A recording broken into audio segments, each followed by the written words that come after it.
Welcome to First Christian Church, Disciples of Christ in Covington, Kentucky. We are so glad you joined us today. If this is your first time with us, please check out our website at www.firstchristiancovington.org to learn more about us and get our latest news. Our call to worship this morning is an adaptation of a prayer by Reverend Bob Gibson.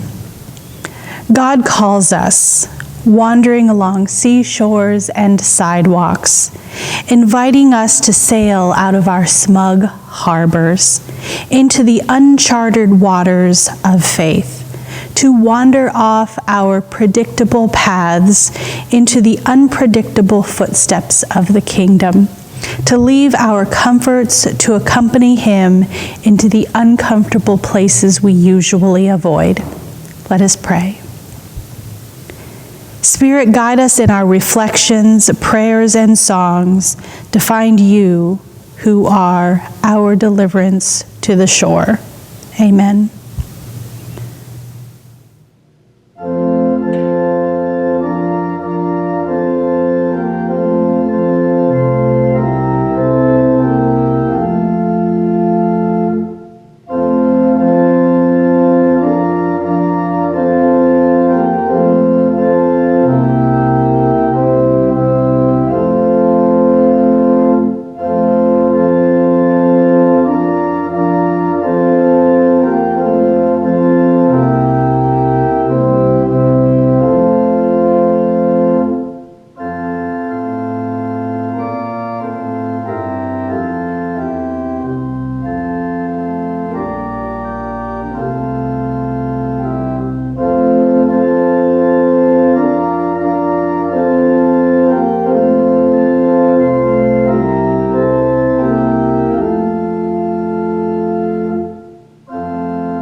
Let us pray.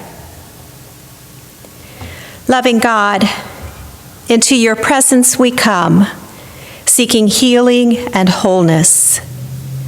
In your presence, we are reminded of your glory, your power, and your never-ending love.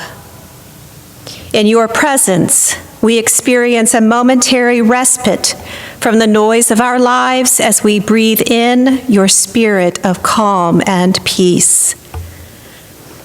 As Jesus commanded the storms to be quiet, we ask you, God, to still the storms of our lives that keep us from being who you have called us to be. Hush the voices that tell us we are not good enough. Calm the discord within our relationships. Quiet the anger, hurt, and bitterness which can at times consume us, leaving little room to hear your still, quiet voice calling us down another path. For in this stillness, in these quiet moments, your love washes over us, revealing to us the faithful path forward. Grounded in your love, we can then recognize how deeply interconnected we are one to one another. Your love unites us as one body of Christ, diverse and beautiful, headstrong and opinionated at times, but one in spirit nonetheless.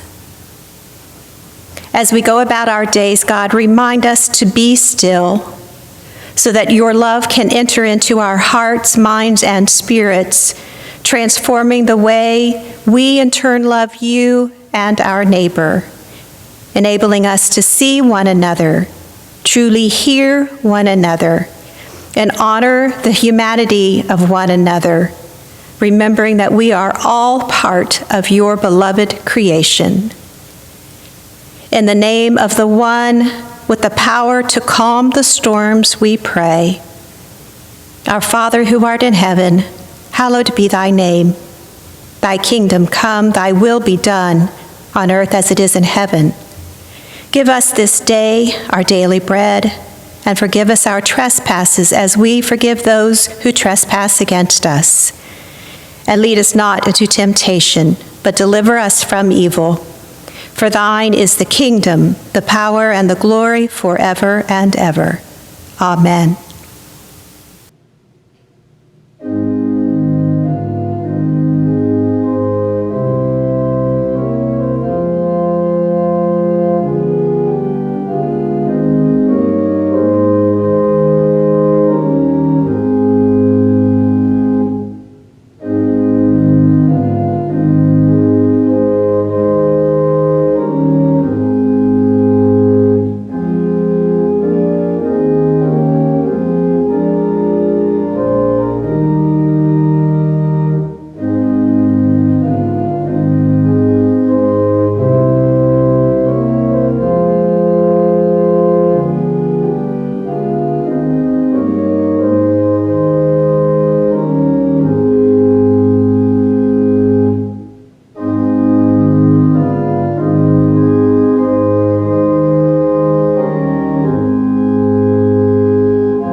Our scripture reading today comes from Mark chapter 4, verses 35 through 41.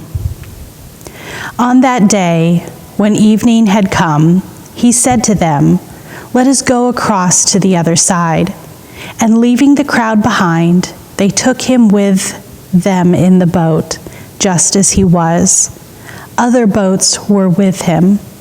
A great windstorm arose, and the waves beat into the boat, so that the boat was already being swamped. But he was in the stern, asleep on the cushion. And they woke him up and said to him, "Teacher, do you not care that we are perishing?" He woke up and rebuked the wind and said to the sea, "Peace, be still." Then the wind ceased, and there was a dead calm. He said to them, "Why are you afraid? Have you still no faith?" And they were filled with great awe and said to one another, "Who then is this, that even the wind and the sea obey him?" So let's start off with some stuff that you may not know about the Sea of Galilee. It is about 8 miles wide and 12 miles long. And as best as I can compare to our geography, it is the size of the land from the Ohio River to 275 and the Ohio River to Villa Hills. It is called the Lake, the Sea of Galilee, the Sea of Tiberias, and Lake Gennesaret in the Gospels. Its lowest point is 200 feet deep. It is 700 feet below sea level, making it the lowest lake next to the Dead Sea.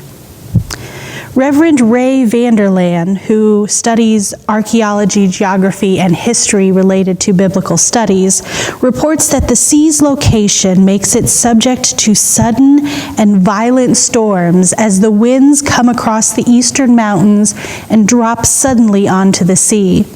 Storms are especially likely when an east wind blows air over the warm air that covers the sea. The cold air, which is heavier, drops as the warm air rises, and this sudden change can produce surprisingly furious storms in a short time. As we imagine the scene of this story, the ideas we have in mind of a violent storm are probably more accurate than a good old thunderstorm. The words Jesus uses to rebuke and calm this storm are words used in his exorcism of unclean spirits in chapters 1, 3, and 9, which would indicate to us that there seemed something evil in this storm. I think of the phrase asleep at the helm when I think of this story. Jesus was asleep through this fury, and the disciples seemed to think that he had abandoned his responsibilities by not being concerned about their safety. What the disciples didn't yet understand is that Jesus wasn't scared because he had the power within him of the one who created it all. As I was studying this text, I was reflecting upon The Cure of Troy by Seamus Heaney. I'd like to share that with you. Human beings suffer. They torture one another. They get hurt and get hard. No poem or play or song can fully right a wrong. The innocent and ghouls beat on their bars together. A hunger striker's father stands in the graveyard dumb.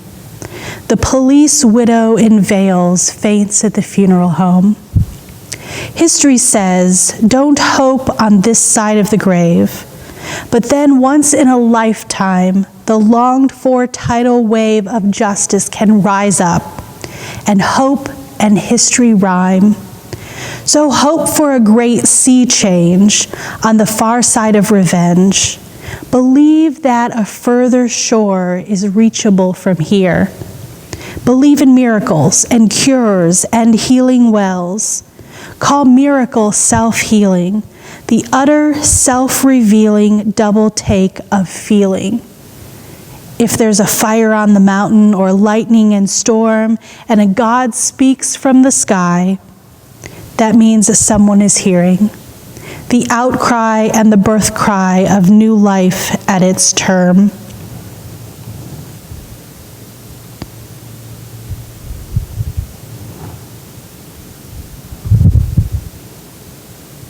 It means once in a lifetime that justice can rise up and hope and history rhyme. The nautical language of The Cure of Troy tied together for me this biblical story and the long last year. 2020 may have seemed like a sudden furious storm for some, but for others they long saw the great expanse between the rich and those who work 3 jobs to get by. Between those with health care and those without access, those who hold tightly to their privilege and those who seek their humanity to be recognized. So imagine 2020 as a tidal wave of justice rising up, calling us to hope for a change to the injustices we see. In crossing the Sea of Galilee, Jesus was crossing from the Jewish territory into the Gentile territory. He was taking the good news to the other side, to the others, to them. Jesus led the way in showing us the great expanse of his love and grace to extend across racial lines. We know in his ministry that this work was dangerous, but worth the restoration of human dignity. Derek O. Shadegaw, in a piece about the cure of Troy, suggested that the end of the work leaves us with this message: that working together is frustrating, but offers us opportunities that not doing so cannot. May we be willing to get in the boat, to cross to the other side, to offer ministry of healing, reconciliation, miracles, and grace to those who think, look, act, and believe differently than we do. Because that's what Jesus did. In that work, we will find that we are all in the same boat with Jesus. Amen.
We come to this table as a refuge and as a remembrance, to remember Christ's sacrifice, to be closer to God, and to be enveloped in his love. We believe that offer of God's love is open to all, and that all are welcome at this table. For the Lord Jesus, on the night he was betrayed, took bread, and when he had given thanks, broke it, and said, "This is my body, which is for you. Do this in remembrance of me." In the same way also the cup after supper, saying, "This cup is the new covenant in my blood. Do this as often as you drink it in remembrance of me. For as often as you eat this bread and drink this cup, you proclaim the Lord's death until he comes." Let us pray for the communion. Holy God, who shines light on us when we are in darkness, we thank you for shining that light on the dignity of all people, even in the midst of disgrace.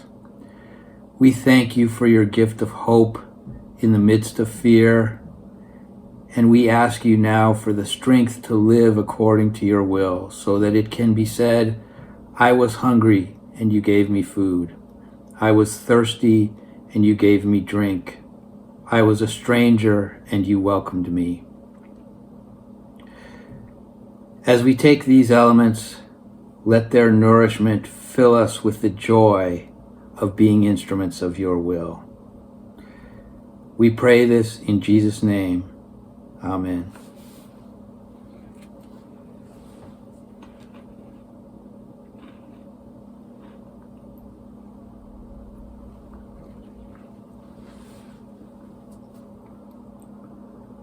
May the peace of Christ be with you.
know that I've told you the story before, but it's worth retelling, that many churches are built with a wood ceiling like ours to look like an upside-down boat, to represent that we are disciples in the boat.